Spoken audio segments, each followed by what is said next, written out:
দুঃখী মেহনতি জনগণ যেখানেই ছিল সেখানেই রয়ে গেছে। জনগণের ভাগ্যের পরিবর্তন ঘটেনি।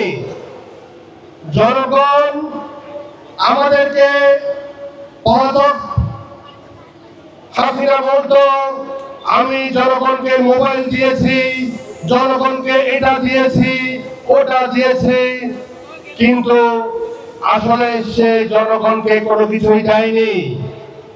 আমার গরিব দুঃখী মেহনতি জনগণ নিজের মাথার ঘাম পায়ে ফেলে নিজের রক্তে কষ্ট অর্জিত পয়সায় এসব কিনেছে। আমরা বিগত সময়ে সরকারের কাছ থেকে কেবল প্রতারণা আর ধোঁকার শিকার হয়েছি। আমরা ভবিষ্যতে আর কোন সরকারের কাছে এমন প্রতারণা, এমন ধোঁকার শিকার হতে চাই না।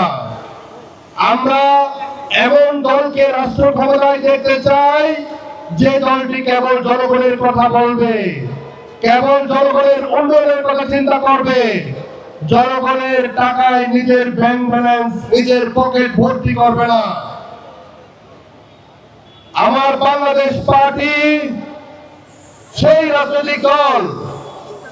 আপনারা আজকের পর থেকে এই নামটি নিজেদের হৃদয়ে লিখে রাখবেন।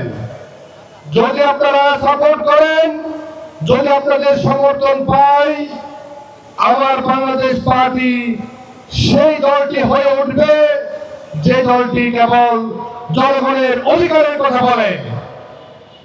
আমার বাংলাদেশ পার্টি বা এবি পার্টির মার্কা হচ্ছে ঈগল। ঈগল মার্কা আজকে থেকে নিজেদের হৃদয়ে ধারণ করবেন। আগামীতে যখন আপনারা ভোট দেওয়ার সুযোগ পাবেন, ব্যালট পেপারে খুঁজে দেখবেন ঈগল আছে কিনা। এই ঈগল আপনাদের অধিকারের প্রতীক হয়ে উঠবে ইনশাআল্লাহ। আমি আর কথা বেশি দীর্ঘায়িত করতে চাই না। আপনারা কষ্ট করে এই মাঠে দীর্ঘক্ষণ ধরে আমাদের নেতৃবৃন্দের বক্তব্য শোনার জন্য অপেক্ষা করছেন। আমাদের নেতৃবৃন্দরা একটু পরেই আমাদের মঞ্চে উপস্থিত হবে।